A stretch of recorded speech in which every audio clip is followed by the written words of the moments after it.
जय माता दी। मेरे सभी प्यारे दोस्तों, मैं लक्ष्मी शर्मा बड़ों को चरण स्पर्श, छोटों को प्यार और बराबर वालों को दिल से नमस्कार करती हूँ।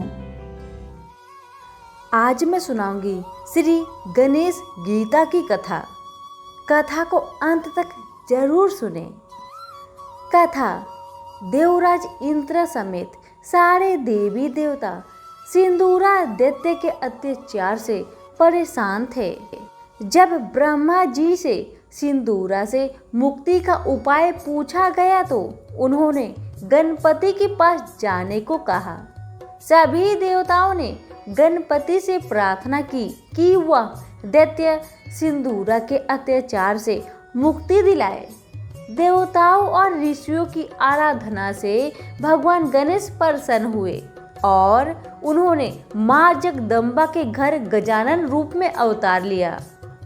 इधर राजा बैरण्य की पत्नी पुष्पिका के घर भी एक बालक ने जन्म लिया, लेकिन प्रसव की पीड़ा से रानी मूर्छित हो गई और उनके पुत्र को राक्षसी उठा ले गई। ठीक इसी समय भगवान शिव के गणों ने गजानन को रानी पुष्पिका के पास पहुंचा दिए, क्योंकि गणपति भगवान ने कभी राजा बैरण्य की भक्ति से प्रसन्न होकर उन्हें वरदान दिया था कि वह उनके यहाँ पुत्र रूप में जन्म लेंगे।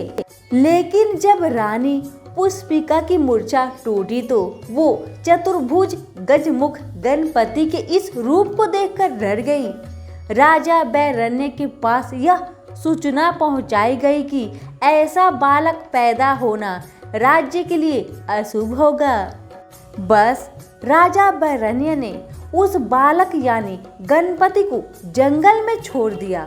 जंगल में इस शिशु के शरीर पर मिले शुभ लक्षणों को देखकर महर्षि पराशर उस बालक को आश्रम ले आए। यहीं पर पत्नी वत्सला और पराशर ऋषि ने गणपति का पालन पोषण किए। बाद में राजा बैरण्य को यह पता चला कि जिस बालक को उन्होंने जंगल में छोड़ा था वह कोई और नहीं बल्कि गणपति हैं। अपनी इसी गलती से हुए पश्चाताप के कारण वह भगवान गणपति से प्रार्थना करते हैं कि मैं अज्ञान के कारण आपके स्वरूप को पहचान नहीं सका, इसलिए मुझे क्षमा करें। मुंह बंद रख। करुणा मूर्ति गजानन पिता बैरण्य की प्रार्थना सुनकर बहुत प्रसन्न हुए और उन्होंने राजा को कृपा पूर्वक अपने पूर्व जन्म के वरदान का याद दिलाए। भगवान गजानन पिता बैरण्य से अपनी स्वधाम यात्रा की आज्ञा मांगी।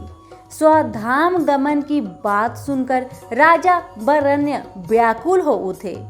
आश्रुपूर्ण नेत्र और अत्यंत दीनता से प्रार्थना करते हुए बोले, कृपामय मेरा अज्ञान दूर कर मुझे मुक्ति का मार्ग प्रदान करे।